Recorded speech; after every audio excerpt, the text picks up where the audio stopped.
Rumsey to Calusa and to Cortina. And we also have neighboring nations in this area, including Maidu nations and Miwok nations. We're so grateful to be in the territories of these good people and enjoy the land that they've taken care of for, well, since time unknown. So we are really happy to be in partnership with these good folks. And we also have a sizable intertribal population on campus. We have over 500 students who identify as Native. And we probably see, what would you say, Michelle, maybe 50 to 100 folks on the daily over here in the Native Nest, which is where we're broadcasting from today. And that's where Michelle's at. And my background, I have a picture of territory in my homeland, Penny Island, where my family lived for a generation or two, right where the Russian River, Ashikauna, meets the Pacific Ocean. So I thought I'd give you a change of pace today with that. And we have a distinguished panel of good resource people today that are assisting with sharing some information with our visiting students. Congratulations, students, transfer students who have been admitted to Davis, and any reentry students, and also any freshman students that are looking at the campus. And so on the screen, I don't know if you have the exact same gallery view that I do, but we have Michelle Frazier, who is the director of our Native American Student Success Center and our retention initiatives.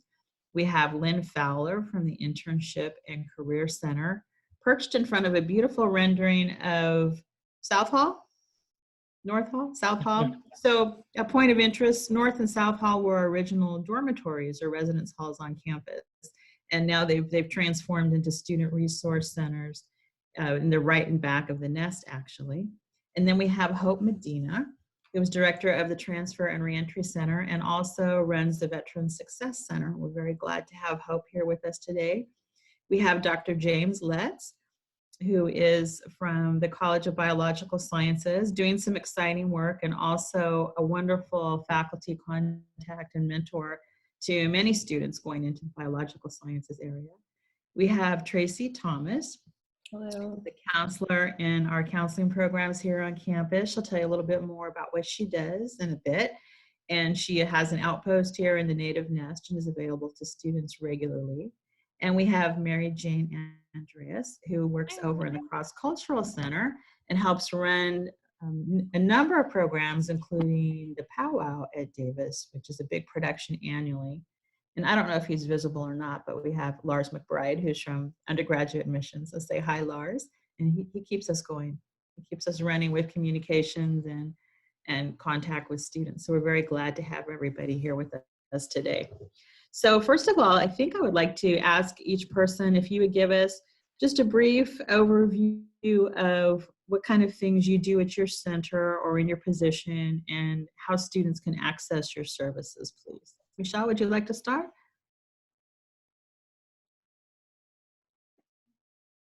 I think you are muted. Yep. I'm muted, sorry. It's okay. There you go. So good afternoon. I'm Michelle Villegas Frazier. I'm the director of the Native American Retention Initiative in Native American Academic Student Success Center. My community's from Ukiah, California, so I'm home from Panolaville.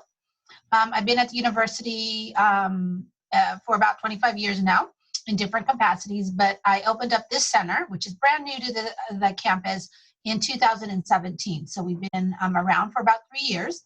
Our goal is to help students once they get here, or to assist with undergraduate admissions in helping students find out what resources they have, and once they get here, to help them in their academic success. So we have tutoring, we have an academic advisor, which is me. We collaborate with different partners, Hope's office, Tracy's office, Cross Cultural Center, the ICC. So we're bridging all those pieces for students. So there's like, I see it as a one-stop shop for students to come get information and then help them learn about all the many resources we have here on campus. And then we help out with graduation and then move you to your next successful step. Great, thank you. Ms. Fowler? Hello, it's so wonderful to have people here and welcome. I hope I can convey how warm and welcoming and friendly this campus is this way. It's a little challenging, but I'm an alumni of UC Davis, so I might be a little biased, but I feel like it's a really friendly, warm, wonderful place, and we'd be so excited to have you here. So what my goal is, I'm at the Internship and Career Center, like behind me, and I'm a career advisor. And our goal is to help you any along your career journey. And it starts a lot of times with career exploration. So I don't know if I'm freezing. I have not great internet. Just a tiny bit. So it's career exploration. Yeah, a little bit. Career. You might want to turn off your video, and it might make Okay. it better.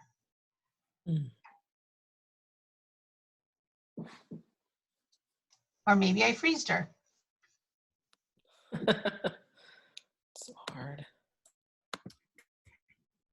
So career exploration is a big, try again, no, Good. to get experiences like internships and jobs to help you. So I will jump out for now and see if I can get a better connection. Okay, that's fine. That's great. Thank you. Hope, may we move to you for the moment? Oh, can you unmute yourself?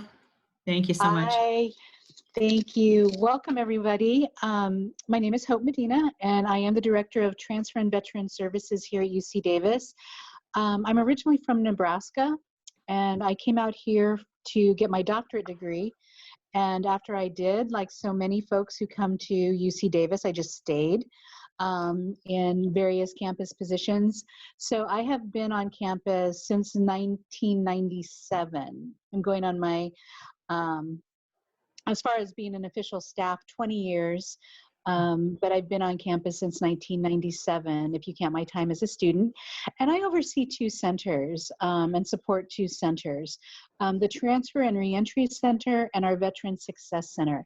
Our Transfer and Reentry Center is the official transfer center here at UC Davis. And as part of my staff, I have a transfer retention specialist that will be coming on board June 1st that specifically is going to be working with students who are over the age of 25 and also student parents. I also have a transfer advisor, Roxanne Grijalva, who works with our wider transfer population. And in our centers, regardless of whether it's the Veteran Success Center, which services all of our veterans here on campus, as well as our dependents on campus. And that community in and of itself between veterans and dependents is about 1,000, plus 1,000 students. So it's a pretty big community. And both centers really is at the service of and really supports the transfer community, particularly our Transfer and Reentry Center. We have, at any given time, nearly 8,000 transfer students here on campus, and that's counting the students who are currently here as well as the new admits, such as yourselves. And what we do is we do a variety of different things. We do programming with our students, specifically geared towards that transfer and reentry population, because so many things here on campus are geared toward that traditional first-year students. We want our transfers to feel as equally at home. I want to echo what Lynn said. We are a very warm and friendly campus, and we want you to feel that coming through the Transfer and Reentry Center. We also have a staff of 5 peer advisors who are pulled from our transfer community. But they've been here for 1 year already. So they have experience and they know, they've learned the ropes here at UC Davis. And we hire those students who have been here after 1 year, who we know can make a great connection with the students, talk to them about their classes, can refer them out to the resources that they need, just to be that friendly resource who has been there and done that. Because we know that staff, even though we do really important work, I feel like we all do really important work, every year that goes by, we get further and further from our academic experiences as far as being right there personally involved, and that our best resources are our own students. So we do programming each quarter. We do transition courses, for transfer students, because sometimes it can be it can be a challenge coming from your community college or your former institution coming to UC Davis, particularly if you've been on that semester system and you're coming to the quarter system. So we do transfer courses as well. We have a center that both of our centers have study spaces, lounge spaces, places where you can eat your lunch, and also meet with either our peers or professional career advisors, if that's what you choose to do. We both have computer space as well. So like Michelle said, we see it as a one-stop shop to a certain degree. We hope it'll be, you make it a home. We want transfers to make our centers their home. And regardless of whether you come to the transfer center or any of the other centers on campus, finding your place on campus is just so vitally important. Thank you so much. Dr. Letts, would you like to say a few words? And you can unmute if you would, please. Of course, yes, thank you.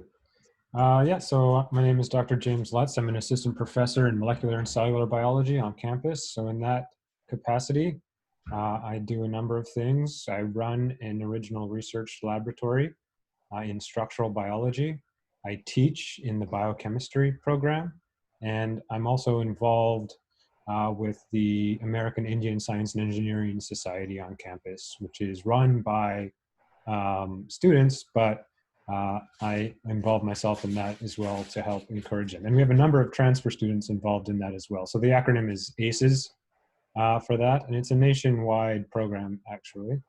I'm just involved in the UC Davis chapter.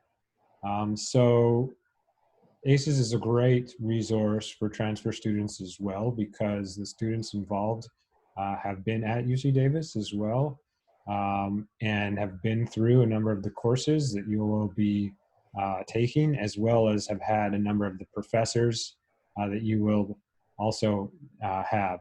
And they can provide you with advice and support throughout the academic year. So I recommend, if you're in the natural sciences or mathematics, definitely check out ACES, get involved. It's a great resource for you. Great, Thanks. thank you. Thank you so much. Tracy, could we ask you to say a few words? And if you could unmute, that would be great. Thank you. Hello, everyone. Congratulations on getting into UC Davis. What a remarkable accomplishment. I love our transfer students. They are going to take over the world. They come in just wanting to join 100 clubs and take 20 units a quarter. and that can cause some stress. So I am a community counselor. I partner with I work for Student Health and Counseling Services, and I partner with the Native Nest, the Academic Center, as well as the SRC. And the point is for me for our counselors to be on different locations besides just the Student Wellness Center. This helps to reduce stigma, and for students who are like, I don't have a mental health condition, there's nothing wrong with me, and they don't want to feel embarrassed, or they're just not familiar with counseling and they don't want to go see a therapist, they can just come into the Nest where Michelle is, and there's lots of food and it's comfortable, and they can just come over to my office and chat about, what's going on, and we can talk together about strategies to help you cope. So I'm a licensed marriage and family therapist, but I can also do informal consultations where we're just chatting, or we can do full-on therapy. And I love to honor my Native background, my multicultural heritage, but I'm from Choctaw tribe, and I am just really honored to be able to cultivate relationships with students and help them overcome a lot of different stressors that they're experiencing, to help them thrive and to help meet your academic success goals. So that's what I'm here for. And I look forward, if you come on campus, just send me an email or come by to my office and we can just chat about all the things that you've got going on. Some of the things that transfer students, obviously, it's so unique because they want to just tackle the world and take on everything. And yet sometimes they're a little bit older and they have kids, or they're commuting from a very long distance. They might have financial situations that they need to overcome.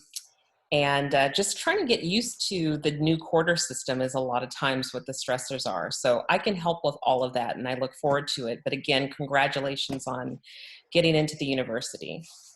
Yeah. Great, thank you. And let's hear from Mary Jane Andreas over on the Cross Cultural Center. And Mary Jane can tell us a little bit too about some of the opportunities to connect with other natives on campus. Yeah. Hello, everyone. Manahu, nu Mary Jane Andreas, Nanea, nu Numu Pehupu Awea Kimadu. I said hello, my name is Mary Jane Andreas, and I'm Paiute from Where the Water Flows, also known as Bishop, California. So I work in the Cross Cultural Center as a program coordinator.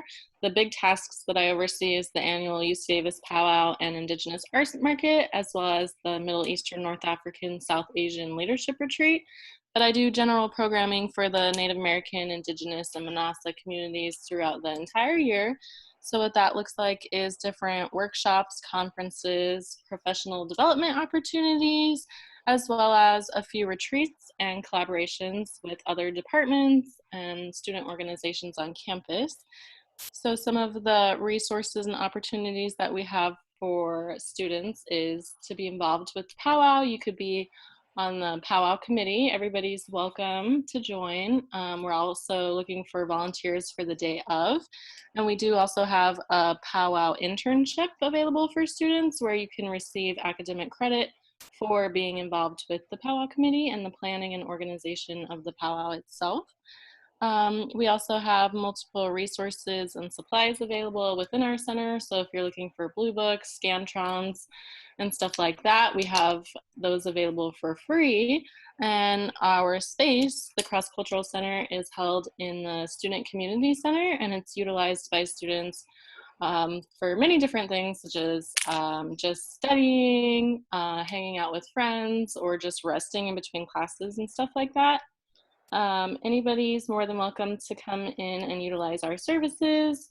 And if you're interested in scheduling an appointment with me, I'm available through Zoom and email and sometimes text. So feel free to reach out if you have any additional questions regarding the resources that we have available or just interested in getting involved. And we also have student worker positions. So we have 2 powwow co-coordinator positions, and then we also have the Native Community Coordinator position, which are Native specific. So if you're looking for an on-campus job, feel free to reach out as well. Great, thank you. And we'll circle back around and see, Lynn, if you have anything that you'd like to add. Actually, I think we just got a couple of sentences into it, so if you don't mind recapping, that'd be lovely. Sure. So the biggest part was welcoming everyone, right? And then how you would connect with the Internship and Career Center is very similar to the other programs you heard. We have virtual drop-in advising by student. You can meet with another student, peer advisor, or one-on-one advising with advisors. And that could be anything from career exploration, like, gosh, I don't know what I want to do, to how do I get certain types of experiences. I find with transfer students, a lot of times it's a little overwhelming to come, kind of like what Tracy was saying, there's so much. So I can help with what the resources are, with what's your goal, with individual goals. I also have hours in the Native Nest or in South Hall. And we also have some specific programs. Michelle and I have partnered to create Wings, which is a student success program for Native students, doing all the career development to help students launch successfully into their careers. So that can be a worry, especially right now with careers. And there are jobs out there. So if you go on our website, there's even like all our services are virtual. We have how to find jobs immediately in the area. We have a whole tab so please look at those resources, and we look forward to meeting with you. Great, thank you so much. So folks, what's the best way for incoming students to maintain a good relationship with you? Frequency, and what kind of things should students have ready when they come to meet you the first time? What can you help them think about as they look towards the future? Michelle? I think so. We offer a during Welcome Week. There is a welcome program. It's like an orientation / get to know the community. I would encourage all students to come during that time, and you usually get an email from me talking about the resources that we have. And so that will be happening during classes. So if it interferes with your classes, do your classes. That's the biggest thing. Go to your classes. And then to come in and chat individually with myself or one of the, because we have 6 or 7 student assistants that are in the office too.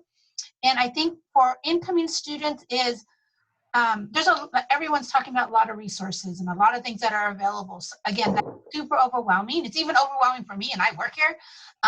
So it's nice just to come and chat with somebody. I think everybody on the call has a number of years here, and connect with one of us. You'll find that you connect with one person more than another, and that's fine. We're a team, and we really try to help our students in the various different ways. And to come with us and just talk with one of us, and then if you don't connect, you go to another one. But there's a whole bunch of resources, and know that you're going to stress a little bit. It's very different than community college because we are on a quarter system, but it's all doable.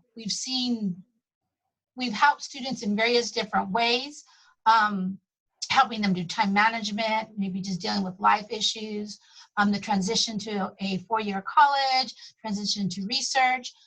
All of us here on this call have that background to give you information and support you. So I guess mainly just come. Don't wait until 4th or 5th quarter to say, oh, I need help. Come the first quarter, talk to us, and let us help you get to your next steps. That's what we're here for. Beautiful. Hope, what would you say for your area? Unmute, please. Yeah. There you go. I would say very similar things to what Michelle said, that coming to either center, the Transfer and Reentry Center or the Veteran Success Center, you don't have to have a challenge or a problem to come in. Don't feel like you have to be pushed in by some sort of issue that you need solved. You can come in and enjoy the center, introduce yourself to our peers, because we won't know, we want to know who you are, but we won't know who you are until you let us know your name and touch base with one of our peers and just start chatting them up.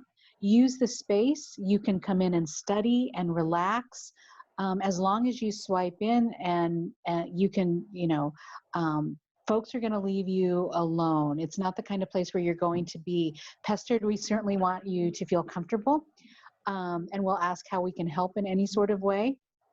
But we really do want you to find your space, whether it's the TRC, the VSC, or any of the other centers on campus. That's what the most important thing is. And as Michelle said, we are partners. We are, we're collaborators. We all work together. 2 things that I'd want to put on your radar that could be very beneficial is our fall welcome that we do in October. We're going to be doing it in October, scheduled to have it in October. After the Welcome Week activities, the official Welcome Week activities, and it's a big resource fair. We invite all of the campus partners, actually, most who are on this call right now, or this meeting right now, who will be there tabling, telling you about the resources that they have, how they support students. We do fun raffles and giveaways, but it has sort of that lighthearted party atmosphere where you also can get supported and get to know key campus partners. The other thing that I would point out is that we have a program on campus called the First Year Aggie Connection that's run out of our unit, and those are first year. They can be seminars or they can be interest courses where you can either earn units or just join. according to what your particular interests are. So if you have an interest in photography or you have an interest in gardening, you can join an Aggie Connection with other like-minded students and get involved and get to know people right away, because the campus is big. If there's one downside, and I put that in quotes, of UC Davis, is how big it is. There's so many students here, and it's easy to get lost or feel lost. So these connections are no bigger than 20 students. Most are much smaller. We have one through the Transfer and Reentry Center, a transition course, and it's 10 weeks. You get 2 units, and it takes you through the ins and outs of really those skills that you're going to want to brush up on, or you think you're, or to review, or that you'll need to kick off the quarter right, to get your academic and your social aspects of getting to know the university, get it kicked off right, and so that you know where to go, you know people, and you get to feel a little more comfortable. And we offer that in the fall as well. So those are the 2 things that I would put on your radar right now. Excellent. So Lynn, how many times should students come to see you through the year? And really, when should they start that? Yeah. So here's the thing. Sometimes jobs and internships aren't the first thing on people's radar, but still come in the first quarter. A lot of times the first step is getting resumes, cover letters, materials together so you're ready for the next opportunity. We don't recommend jobs the first quarter if you can help it, because we are talking about the transition to the quarter environment and the rigor of the university. But we're here to help you if that's a necessity. Otherwise, a lot of times it's getting ready, right? Luck favors the prepared. So when you have your resume ready, and then the next quarter, your first quarter's kind of seeing what the opportunities are, so that next quarter, usually you're ready, or whatever that experience is students want to try. So usually it's each quarter. It depends on what you're working on. We also have many workshops, events. We have a lot of events with employers. We have a career fair every quarter. Don't wait till senior year to go to the career fair. There's 150 employers at every career fair. It's a little overwhelming the first time. So the first year you want to be going to those career fairs, getting used to networking and talking to employers to see what the opportunities are. Yeah, super good advice. Tracy, how often and when should people start checking in with you if they can use your services? Oh, can you unmute, love?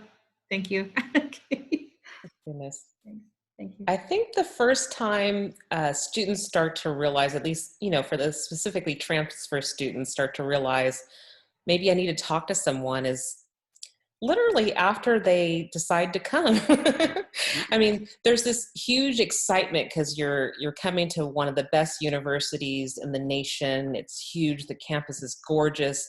There's like hundreds and hundreds of clubs and opportunities, and you're so excited. And then all of a sudden you start to feel like, for some students, they don't know how they feel. They're like a deer in the headlights. They're feeling a little uncomfortable. Sometimes it might be imposter syndrome. Like, did they really pick me? Did they make a mistake? Should I really be here? Sometimes if you're coming from far away, you might be missing your family, or you're trying to navigate, if you're married, you have a husband who doesn't understand at all what you're going through, and you're navigating who's going to watch the children when. It could be a number of things. And for some students, it could be that they're having trouble finding friendships or relationships because they're coming in 2 years later, and how do I meet people? And I'm embarrassed, or I feel nervous about going to a club by myself. So there's lots of little things and reasons that could say, I'm not feeling comfortable, or I'm feeling nervous, or I'm feeling sad, or I don't know what I'm feeling at all, but I feel I might be stuck. that's a time where you want to reach out to me or any of the other counselors on campus. We have counselors almost in every satellite location, academic center, student life center, the wellness center, North Hall, they're everywhere. And you don't even have to know why you're going. You can just say something just isn't right and I want to talk to somebody. I offer, like I said, up to 3 informal consultations where you're not a client, you're not in our system. We just kind of sit there and chat about what's going on. And if you need therapy, we do short-term therapy on campus, which means, anywhere from 3 to 10 sessions. It could be longer in some of the communities that I serve because, of the special situations. But if you have insurance and you have good insurance, and you already have maybe a condition, you might want to start looking into therapy or psychiatry before you come. We have lots of community providers in the area if you need somebody all 4 years. But other than that, you just send me an email with some good days and times to meet, and I will find an appointment to meet with you. Or you could just stop in and say hello. And you'll also see me at a lot of different events and in the community because I try to get to know you all in that way as well. So that's pretty much how counseling works on our campus. Great, thank you. So Dr. Letts, faculty is different. When should students check in with you if they wanted to maybe talk to you about a class or work with you? What's a good way to network with faculty? And how did you do it as an up-and-coming academic when you were at this stage of life?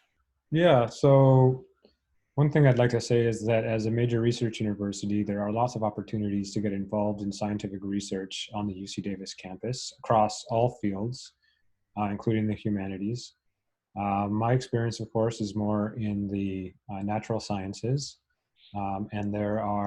and in biology specifically, and there are, hundreds of biology labs on campus.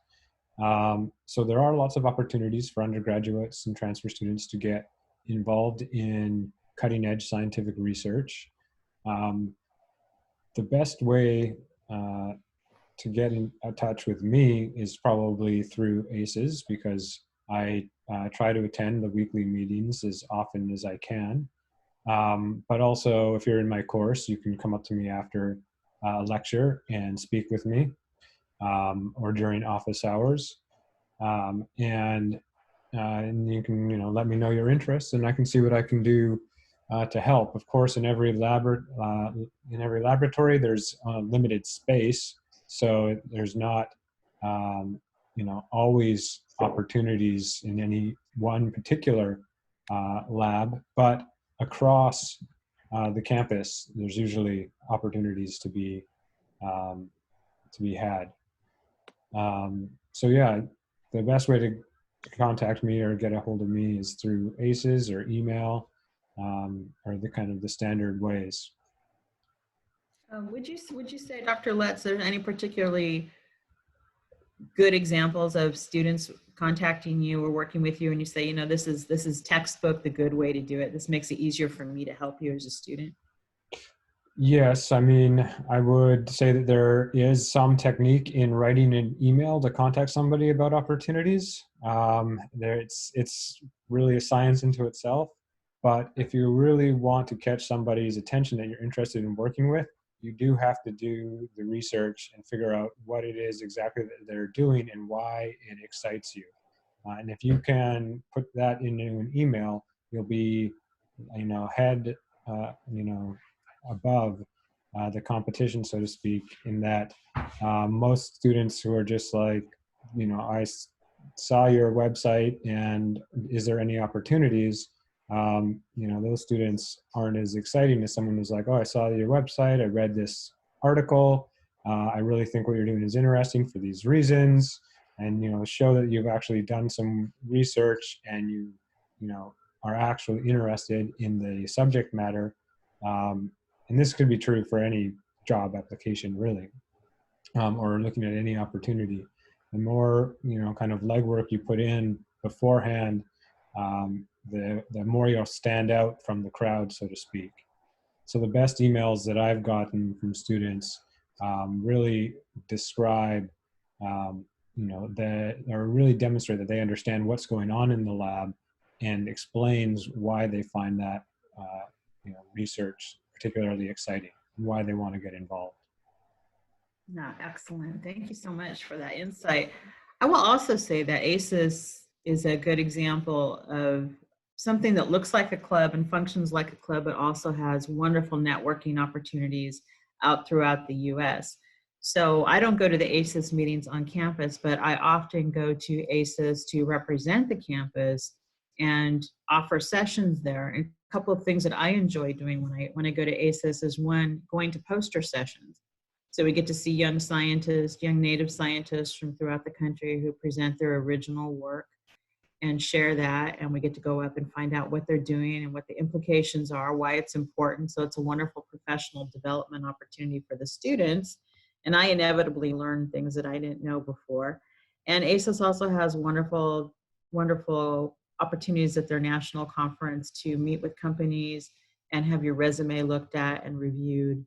They do some interviewing on the spot. So a lot of these things that start off as a campus club have these wonderful tentacles that go out to other places and connect you maybe to that graduate school, that summer internship that you want, a fellowship program. And I would say that my experience at Davis is the first step really is to ask for what you need and let us help you kind of dream towards those larger goals. So I appreciate that good advice on the faculty end of things. And Mary Jane, how should students get involved with you, and how often do you like to see them help out with programs or get involved with your programs over at the Cross Cultural Center? So it all depends on your availability and your willingness to be involved with the events that we have going on. But I would recommend in the fall, at least, we table at all the different events going on to be signed up for our listserv, where we send out all the information on the different opportunities that we have throughout the quarter. Powwow committee specifically starts in the winter time, so that gives you fall to get adjusted. And then if you're interested in getting involved with powwow committee, that starts the second quarter and goes through the spring until powwow's over with. And then we do meet after powwow just to assess what we might want to change or things that we could do differently and stuff like that. But as for our space, it's open all year round. If you're in need of different resources or supplies, you're always welcome to stop by. And also, if you just want to hang out or have a place to study, we also have a kitchenette if you need to make your lunch and stuff like that. But as for me, if you want to get in touch with me anywhere throughout the year, I can help you find different opportunities that are available. If you're interested in the internships that we have, the powwow internship starts in the winter, as well as we have a volunteer internship program where you could shadow one of our student coordinators throughout the year and assist them in their duties, and then potentially apply for that position the following year. So anytime throughout the year, but I would recommend getting on our listserv in the fall just so you're up to date on all the opportunities that we have. Excellent, thank you. And we should also mention that from the admissions side, even though you're admitted and you might think that your part with us is done, we are a good reference center for you. We do a lot of referrals. And if you come to us and say something like, well, I don't really know what to do next, there's this time before school starts, what can I do to enrich myself? I would say one area that we would direct you towards is the library. The library system in the University of California is a mighty, mighty thing. It's kind of the keys to the kingdom in my view. And it was one of the biggest surprises to me coming here as an undergraduate to find out how many experts are hiding in that library. We have people curating collections who in some cases hold masters and PhDs in that subject. They can help you get started if you're feeling a bit at sea with how to find a thread for a topic to write on. They can lead you to resources you may never have heard of. They will take you far beyond the confines of the campus. You can borrow books anywhere within the UC system with enough of a heads up, which means you have to plan ahead for the books that you need. But you can get books from our southern campuses sent to you. We have a special collections repository that is second to none. It's so huge that a lot of these things are kept off campus, but they will bring them. And those kind of resources are at your fingertips now. It is really exciting. I had just a glimmer about what that looked like, how extensive it is on campus. So if you ask any one of us, where should I go to next? How do I get prepared for this? We can lead you to some of the hidden treasures and some of the things that we enjoyed and still use as staff members here. And it really is a joy to work at a college. I love it. And I suspect that the team here get a certain amount of energy and rejuvenation from working with students coming in. It's exciting. We get to touch the future through you, and we'd love to help you however we can go to these next steps. Michelle runs a really beautiful leadership cohort on campus, and I'd like her to say a few words about how you might get involved with that as an incoming student. Would you, Michelle? Yeah, sure. So the program we run, Hope had mentioned a little bit about a First Year Aggie Connection. And we also here at the center run a First Year Aggie Connection. It's we focus on Native leadership. First of all, Native identity, what that means, what that looks like at a higher education institution, and we do that for 1 quarter. And then the second piece is we do run the Native American Leadership Cohort for winter quarter. So it is very similar to First Year Aggie Connection. It's a 2-unit course.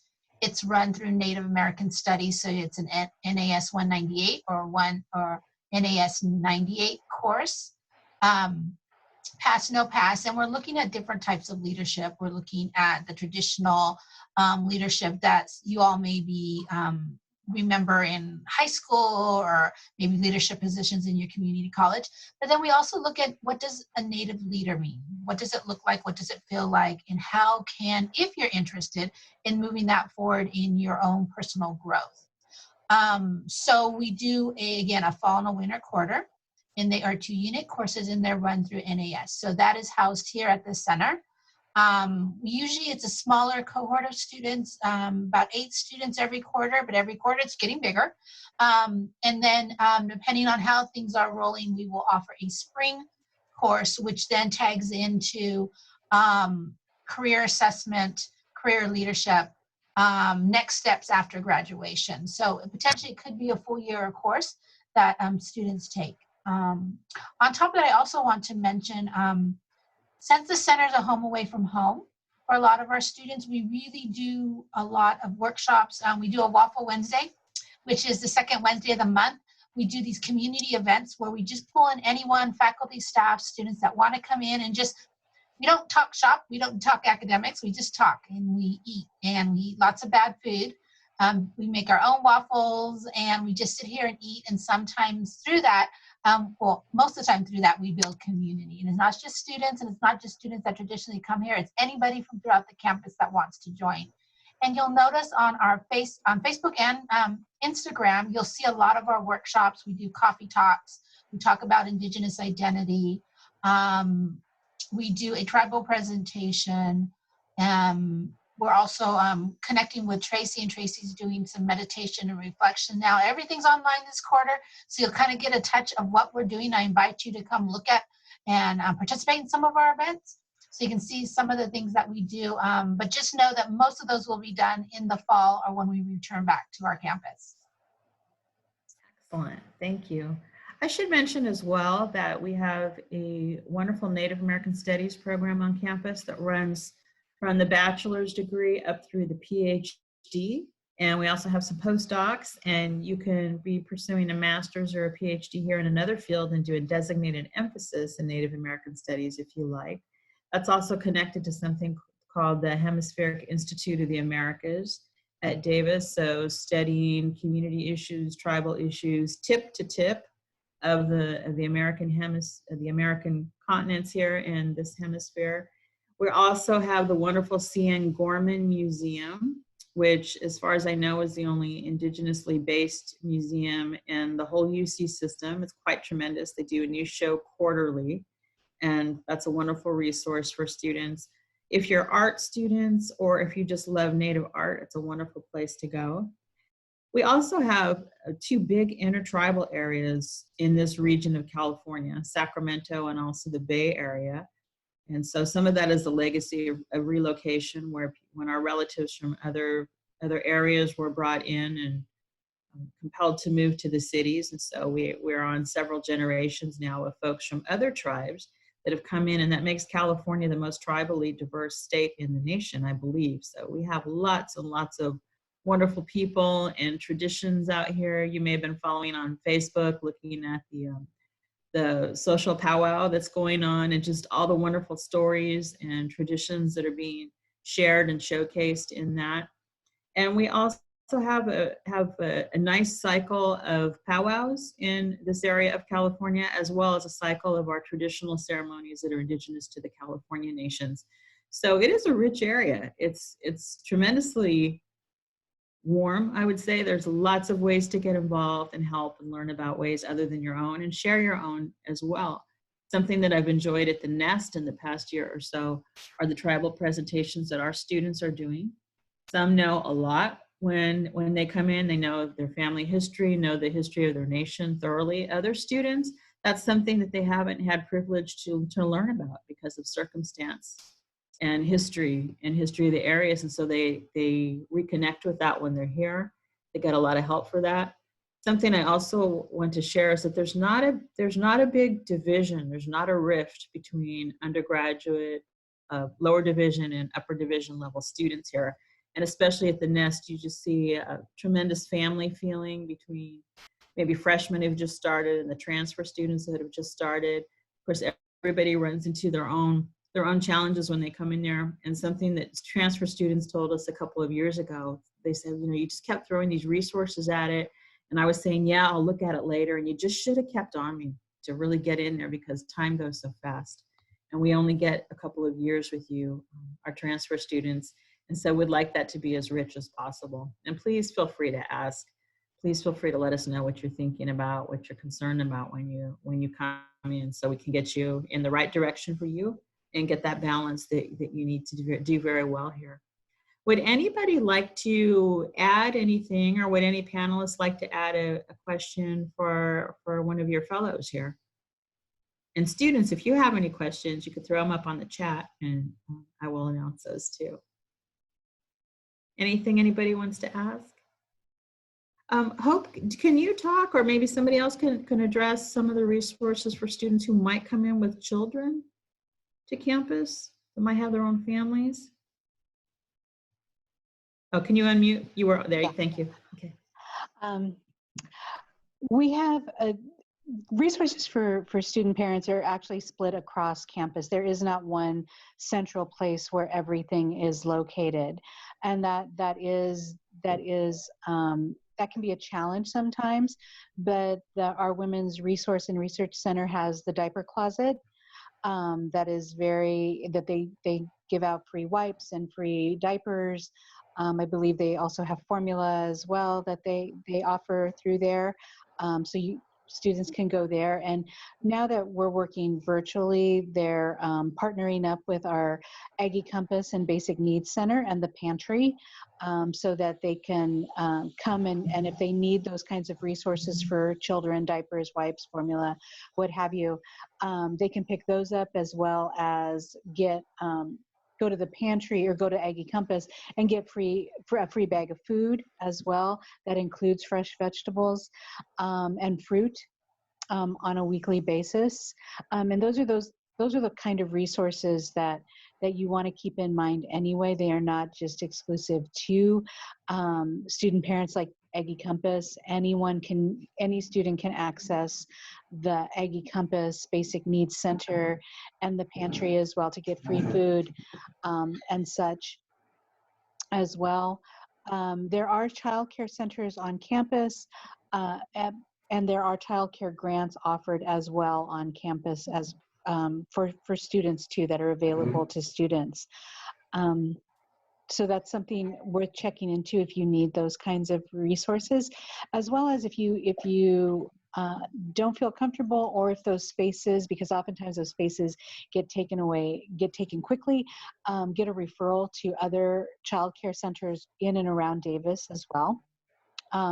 So that's a great resource to have if you can't access the campus resources as well too. And then we do have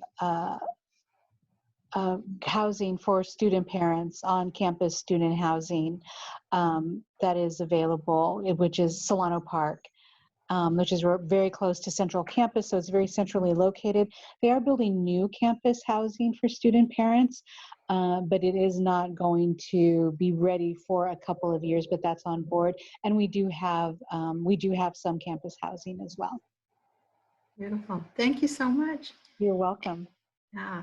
Any closing words of wisdom? Anybody? Okay. If not, we will say thank you so much to all of our distinguished panelists here. Thank you for sharing your time today. And thank you to our student guests today and those in the future who might be listening to this recording. We welcome you to come to UC Davis, and we look forward to having you part of our family and community here. So thank you so much, everybody. Hope to see you soon. Thank you. Thank you, Jacqueline. Bye. Congratulations. Thanks, everybody. Thank you. Bye. Bye, Mary Bye. Jane. Bye.